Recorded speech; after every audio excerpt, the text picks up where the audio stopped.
If you wanted to know anything and everything in the coal world, well, you missed out, because the 8th Annual Community Coal and Recreation Forum was held at the Chetwynd Rec Center.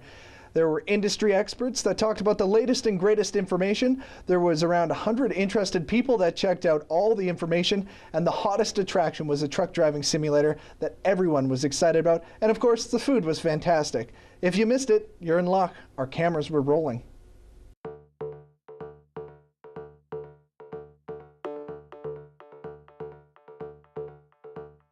It is indeed a pleasure to welcome each of you to the 2012 Coal Conference. It's jointly hosted by Chetwynd and Tumbler Ridge, and to acknowledge that we are meeting today in territory that has traditionally been occupied by McLeod Lake, Soto, and West Moberly First Nations. And I'm delighted to say that the municipality of Chetwynd just became our newest member at our board meeting in September. So we're delighted to have Chetwynd join us as well. Working first as a workforce training coordinator and becoming more intimately aware of the training needs of our mining industry. Over that time, I've been delighted to have been able to develop close partnership with the First Nations community in offering Aboriginal training. So we're going to move from Anne-Marie's discussion that presented the coal mining industry across Canada and look at some of our more local impact and some stakeholder relationships with our local community. And then after Chief Rowland and Councillor Doki are able to present, I'm going to talk to you about some of our educational initiatives in terms of developing our local employment base. As far as the process for the proposed restart is concerned, we did have an active Mines Act permit for the Quintet site.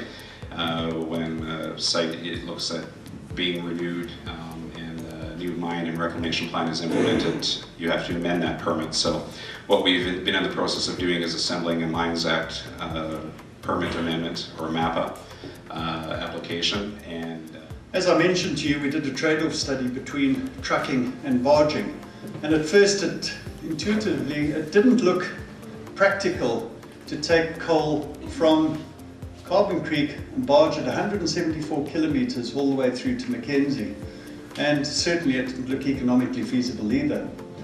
As far as the trucking was concerned, that was going to be a 64 kilometer road haul, including at the time a tunnel through the mountain range, anywhere between 1 and 4 kilometers in length.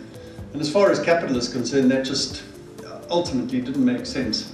And once we started getting into the economics of the barging and the practicalities of barging, and once again, it's very standard technology. Eastern US barging is well established and well used methodology to transport coal.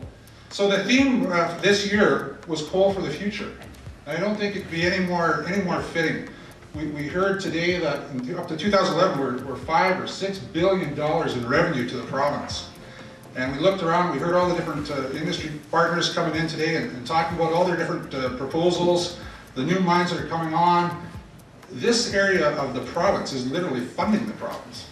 So this is an opportunity. There's so much opportunity for our First Nations, for our local communities, and for our industry partners. And that cooperation and collaboration is what we need. And so far, I can say with certainty that when we sit down around the table with our industry partners and our First Nations, we're all on the same page.